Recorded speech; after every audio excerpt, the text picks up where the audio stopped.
Bendiciones hermanos, bendiciones hermanas.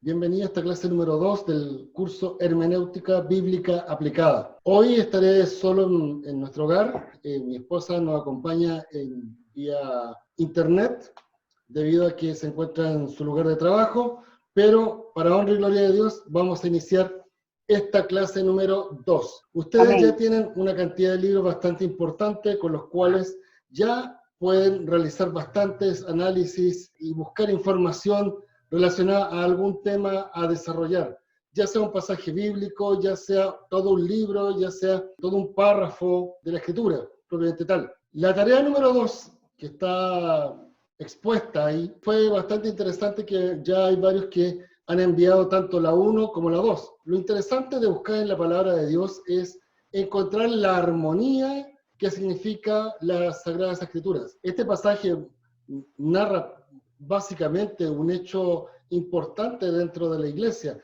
que es el bautismo de los primeros cristianos. Pero es el hecho de que Pedro en este capítulo, en este capítulo y en estos versículos probablemente tal del libro de los Hechos número 10, capítulo 10, narra y se omite una parte de lo que es la Trinidad como expresó el Señor Jesucristo. No es un motivo sustancial que el acto propiamente tal de los hermanos al bautizarse haya sido antidoctrinal o mucho menos, sino que trasciende más allá, y lo vamos a ver con respecto a algo que también hizo Martín Lutero, que dentro de este curso lo veremos tangencialmente. ¿Qué ven ustedes aquí en pantalla? Normalmente yo siempre me he hecho la gran pregunta. Aquí vemos una pelea dentro de una cancha de fútbol, todos golpeándose, todos dándose manotazos, tratando de separarse, pero yo nunca he podido entender por qué un arquero que está a 100 metros de distancia, que tiene 21 jugadores que lo molestan, tiene un árbitro que también está en medio, va y se mete en la pelea como si él supiera de qué se trataba la discusión. Él simplemente hace causa común con sus compañeros, pero si uno va y le pregunta, oye tú, ¿por qué te estás metido en la pelea propiamente tal? No tiene idea, simplemente da golpes y recibe golpes.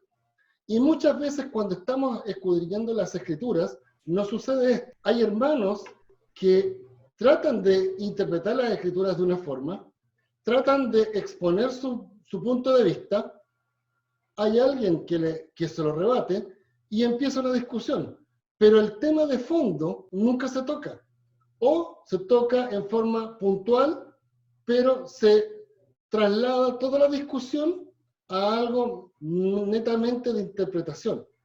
Y muchas veces nos pasa esto al momento de enfrentarnos a la escritura, cuando el hermano o la hermana toma un texto y lo narra, lo lee y lo interpreta de acuerdo a su forma de ver. Así como el arquero que recorre 100 metros para meterse en una pelea, él interpreta lo que él vio, pero simplemente vio a 22 personas revolviéndose, discutiendo, peleando, y él va y se mete. Eso es lo que nos pasa cuando no nos enfrentamos a la escritura viendo el contexto de del sagrado pasaje que estamos tomando.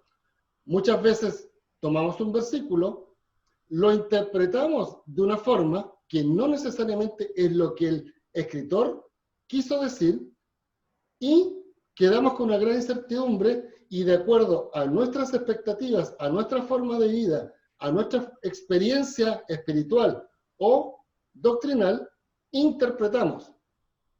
Entonces, eso nos acarrea muchos problemas, porque doy por cierto, no necesariamente que mi postura es la correcta, sino que doy por cierto que lo que yo sé es lo correcto, pero no necesariamente, vuelvo a reiterar, corresponde así, porque hay que ponerse en el contexto de lo que es la Biblia.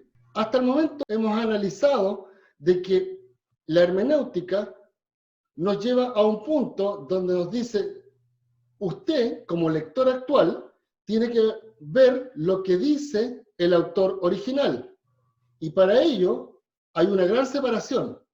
Hay una separación histórica, idiomática, filosófica, política, geográfica, cultural, tradiciones y costumbres y religiosas. Por lo tanto, yo no puedo asumir que las palabras que está diciendo el escritor bíblico sean 100% evangélicas del año 2020, sino que tengo que ver su contexto y traer esa información para aplicarla a nuestra vida espiritual. Esa es la tarea principal de la hermenéutica, ayudar al conocimiento real de la palabra de Dios. Y para eso se enfatizan dos nombres siempre en la hermenéutica: la exégesis y la aplicación. La exégesis y la aplicación. ¿Qué es exégesis? Porque es una palabra no muy común, pero es lo que ustedes al final van a hacer una exposición de un tema, de uno de estos 5 temas, y lo que ustedes van a hacer al final, en la clase número 10, de entregar análisis de un texto. Eso es una exégesis, es decir, yo mirar detrás del texto y ver el origen del texto, no de acuerdo a lo que yo estoy interpretando, sino que ser cautos al momento de tomar un texto, leerlo e interpretar. Hay un chiste que va a un hermano y dice: Señor, hable, voy a abrir tu palabra y quiero que me hables. Y pone el dedo y dice: fue Judas y se ahorcó. Oh, Señor, ¿cómo quieres que yo me ahorque? No puede ser esto. Voy a abrirlo de nuevo. Cierra su Biblia, la vuelve a abrir y pone el dedo y dice: ve tú y haz lo mismo. Si yo fuera una persona que tomo la Biblia como me llega, como lo leo, yo tomo la actitud de acuerdo a lo que estoy leyendo, o de acuerdo a mis sentimientos, de acuerdo a mi situación. Pero eso no es el contexto real de lo que está diciendo la Biblia, ni mucho menos el pasaje al cual hace referencia mi lectura. Entonces, ustedes al momento de realizar esta tarea de control de lectura, lo que están haciendo es empezar a agudizar su análisis de un texto bíblico, de un concepto, de una idea. Y en la tarea número 10, lo que van a hacer al final técnicamente se llama una exégesis, es decir, un análisis completo de un texto bíblico. Y todas las tareas que ustedes están haciendo, estas 10 tareas, no es que sea algo, como podríamos decirlo, que uno quisiera que la persona se sacrificara por hacer las 10 tareas, pero la hermenéutica y específicamente la exégesis necesita práctica, necesita agudeza, y esa agudeza para leer la Biblia se adquiere solamente conociendo al autor de la Biblia y siendo una persona que toma la Biblia y estudia la Biblia, estudia los pasajes, se interioriza, se busca el porqué del pasaje. Se empieza a hacer todo un cuestionamiento para poder entender el pasaje. Por eso que estas 4 tareas en donde ustedes van a elegir una de ellas, forma parte de este aprendizaje de cómo hacer una exégesis, cómo empezar a analizar más allá de lo obvio, sino que un poco más profunda la palabra de Dios. La exégesis bíblica es una forma de estudio, es lo que significa en original que tengo que ubicarme en el contexto bíblico y pedir al Espíritu Santo que me dé ese entendimiento, que me absorba en la palabra de Dios, que me cambie mi mente, que no sea una persona racionalmente leyendo la palabra, sino que espiritualmente razone lo que dice la palabra, para poder aplicarlo a mi vida, tanto en lo escrito como en la parte espiritual del texto bíblico. Para aplicar una exégesis se usa el método gramático histórico, que toma las características idiomáticas de la escritura. Por lo tanto, el texto que ustedes bajaron, eso es tomar literalmente lo que dice la palabra de Dios. Nada más, ni nada menos. ¿Qué es lo que dice originalmente la palabra de Dios? No lo que yo estoy interpretando del lenguaje español de la palabra de Dios. ¿Me entiende la idea? Porque si fuese tomar el lenguaje español de la palabra de Dios, dejo fuera el contexto histórico, religioso, todo lo que vimos, y estoy aplicando solamente mi entorno inmediato. La aplicación del texto bíblico es una tarea de la exégesis, que consiste en reconocer las aplicaciones contemporáneas de los principios contenidos en el pasaje, lo que estábamos conversando. Yo leo el pasaje y miro, no puedo leer el español que está ahí, tengo que buscar el texto original, y ese texto original me da luces de la vida actual que yo puedo aplicar ese texto original. Entonces, es mucho más fácil la interpretación de acuerdo a la voluntad de Dios, porque uno lo ve de acuerdo a lo que fue escrito en forma original, no de acuerdo a mi objetivo, a mi percepción, a mi idea, a mi entorno. Fuimos una vez a Argentina y nosotros queríamos comer mantequilla, pan con mantequilla. Y empezamos a recorrer todos los supermercados y decíamos, estos argentinos, ¿por qué comen manteca? ¿Cómo se le ocurre comer manteca? Y veíamos dentro del supermercado muchos atriles con manteca. Después preguntamos y ellos a la mantequilla le llaman manteca. Entonces, si yo lo tomo solamente de acuerdo a mi contexto, digo, ellos están comiendo la grasa de la vaca. Pero si yo traigo esa información a mi contexto, ellos lo que están comiendo es mantequilla. Entonces, la forma correcta de interpretar las escrituras es, primero, haciendo una exégesis y después su aplicación.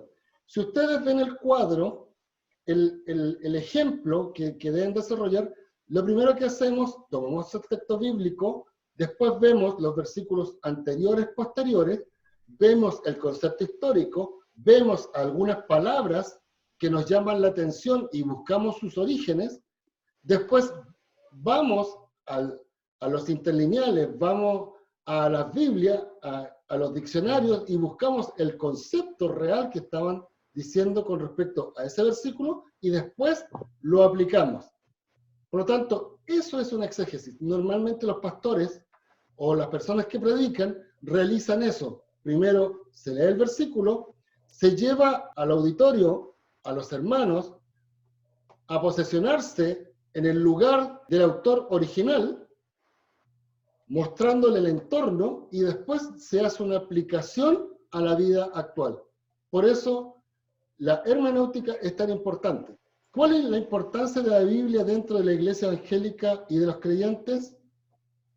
Una de las prioritarias, porque dentro de las 5 solas que presentó Martín Lutero, una es solo la Escritura. Solo la Escritura nos puede llevar a encontrarnos con Dios. Solo la Escritura nos puede llevar a tener una comunión con Dios. Solo la Escritura nos puede decir qué quiere Dios con nosotros. Por eso es tan importante tener cuidado al tomar las Escrituras, leerlas, interpretarlas, darlas a conocer a los hermanos en un sermón, en una meditación, porque dependiendo de la forma con que uno entregue la información, haga un análisis, va a ser la buena o mala forma de enseñar a los hermanos.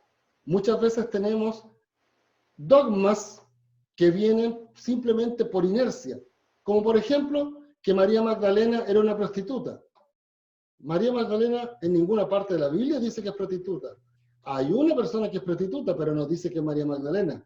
Lo que pasa es que se tradujo ese concepto a través de la Iglesia Católica y muchos han seguido replicando el tema. Por lo tanto, el predicar la palabra debe ser a través de un púlpito fidedigno y confiable, en la medida que se ajuste a las Escrituras. No de acuerdo a mi idea, no de acuerdo a mi concepto, no de acuerdo a lo que yo creo, sino que traigo esa información desde el año en que fue escrito, lo pongo a mi vida actual y lo aplico. Esa es la hermenéutica, esa es la exégesis. Ustedes de repente van a escuchar eso, pero es solamente tener la cautela, la precaución, tener la sapiencia, tener el equilibrio de interpretar en forma correcta la Sagrada Escritura.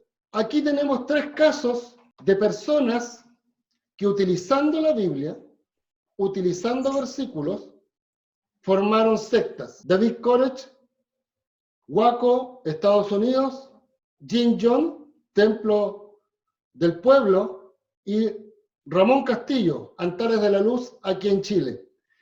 Estas tres personas, utilizando la Biblia, formaron sectas, utilizando la misma Biblia que usted tiene y que yo tengo, porque interpretaron de acuerdo a su criterio, a su concepto, no de acuerdo a lo que decía la palabra de Dios. Acá en Chile hay un reportaje, el año 2017, en donde determina que hay más de 300 sectas conocidas, más las que no se conocen.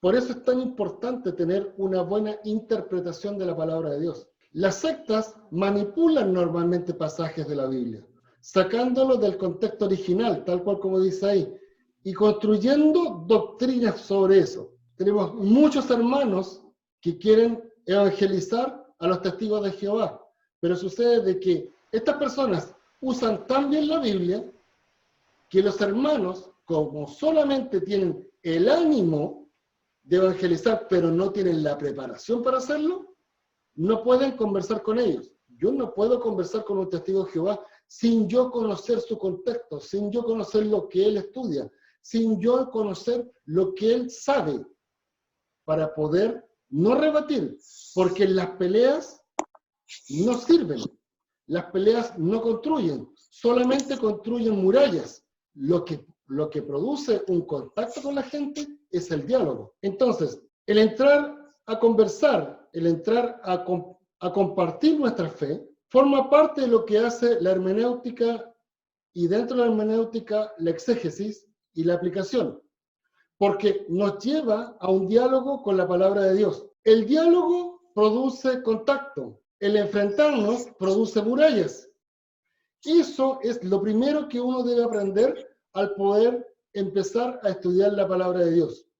Que el diálogo produce puentes, produce contactos, pero el confrontarse, el empezar a discutir, lo único que produce son murallas. Hoy, en nuestra sociedad que es postmodernista, en donde la gente tiene mucha información a la mano, tal cual como usted y yo, a través del celular, tiene mucha información, sea buena o sea mala, pero ellos argumentan de acuerdo a lo que han leído. Y de acuerdo a las estadísticas de Google, quinta, sexta hoja ya no sigue revisando. Por lo tanto, involucra de que quienes están posicionados en la parte superior son los más leídos, pero no necesariamente es una información correcta.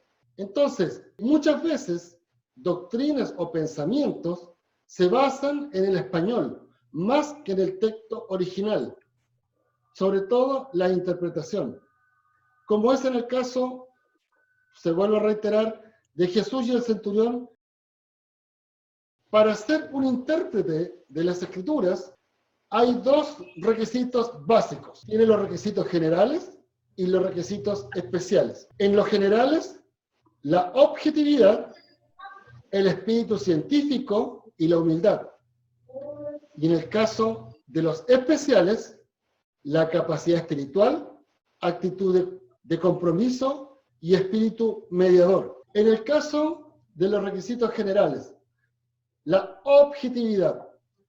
El estudioso debe tener un punto de vista inicial y acercarse al texto abierto a la palabra de Dios, modificar total o parcialmente sus conceptos personales. Yo no puedo ir con un prejuicio, yo no puedo ir con una idea preconcebida al leer las Escrituras, porque del minuto que lo estoy haciendo, estoy manipulando la Escritura para que piense igual que yo. Entonces, se pierde totalmente el objetivo. Un espíritu científico.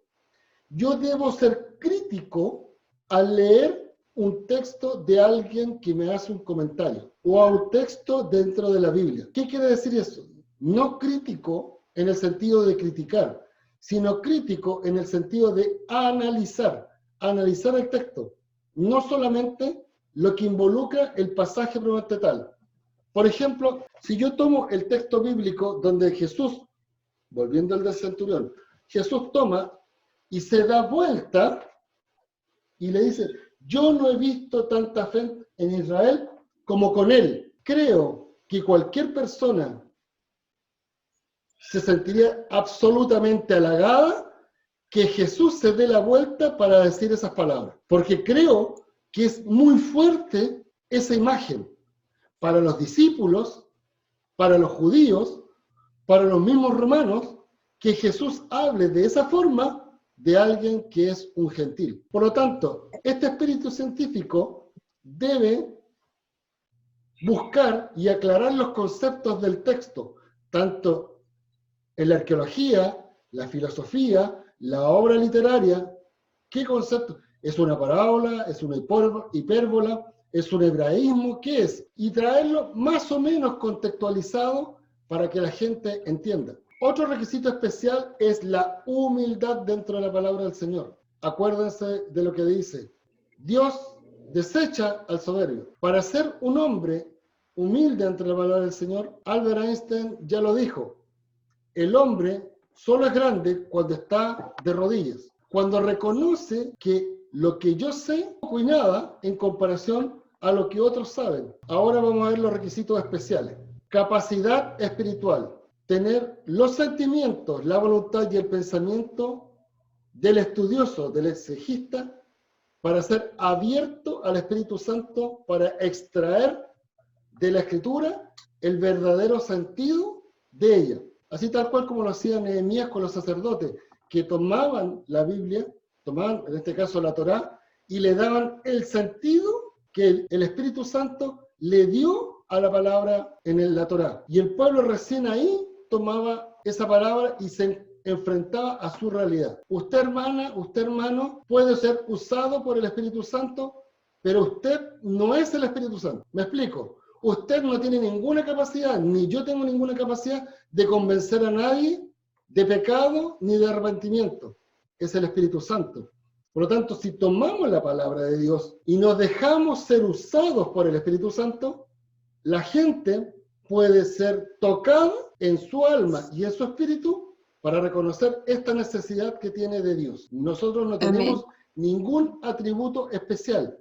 Nuestra única capacidad espiritual es acercarnos a Dios y reconocer nuestras propias necesidades. Actitud de compromiso. El tomar las escrituras es tomar algo que está vivo, no solo un estudio frío y mental, sino un estudio que realmente sea compenetrado contigo como un lector que primero me tiene que hablar a mí antes de yo poder compartir con otras personas. Yo puedo tomar el texto bíblico, leerlo como cualquier libro, sacar como cualquier obra literaria universal, como el Quijote de la Mancha, el Cid Campeador, etcétera, pero ellos no me van a dar la parte espiritual como me lo da la Biblia. Pero si yo me acerco a la Biblia sin ese concepto de espiritualidad, de ese compromiso sobre la actitud contra la Biblia y en la Biblia, yo no voy a poder extraer lo que Dios realmente quiere decirme, sino simplemente estoy haciendo caso directo a lo que dice la letra, lo que dice la palabra escrita, más que la palabra como verbo hecho carne. Y por último, otro requisito especial es tener un espíritu mediador, ser un puente entre el lector, en este caso mi persona, en este caso su persona, el autor, Dios, el siervo que escribió, y los oyentes, aquellos que van a escuchar mis palabras, tus palabras. No podemos pensar de que nosotros somos los capaces de entender y escudriñar la Biblia. Nosotros solamente somos capaces de entender y escudriñar la Biblia, primero, para alimentarnos nosotros, para satisfacer nuestra propia necesidad espiritual, y después de esa experiencia poder darla a otros. Entonces, estos requisitos, tanto los especiales como los generales, son base para hacer una buena exégesis. Todo lo que hemos estado conversando hoy día forma parte de todo el trabajo final que ustedes van a hacer. Del trabajo que ustedes van a hacer es hacer algo más amigable para ustedes, más proactivo de poder manejar, porque es básicamente de acuerdo a una narrativa que ustedes van a realizar. La tarea número 3 de 10, la palabra iglesia. tanto en griego como en hebreo. Hay una hermana que ya lo mandó. ¿Por qué en griego y en hebreo? No es que estemos diciendo que en la iglesia está en hebreo porque está en el Antiguo Testamento. No, no es eso, sino la iglesia parte con el día de Pentecostés. Lo que había antes es la palabra iglesia. Les doy un tip, un punto ahí para que lo tengan en cuenta. La Septuaginta, la Biblia Septuaginta. Les doy ese tip para que lo busquen. Pero es interesante. No es porque la iglesia esté en el Antiguo Testamento, sino que Dios empezó a preparar la mente de la humanidad para tener ya la palabra iglesia dentro del vocablo de los gentiles. Ahí les doy ese tip para que lo busquen porque es interesante. Es muy interesante. Bueno, hermanos, hermanas, con esto terminamos. Tuvimos un solo corte. Eso está bueno. Y no tan largo. Así que gracias a Dios, por lo menos ya estamos terminando la clase número 2. Que el Señor les bendiga.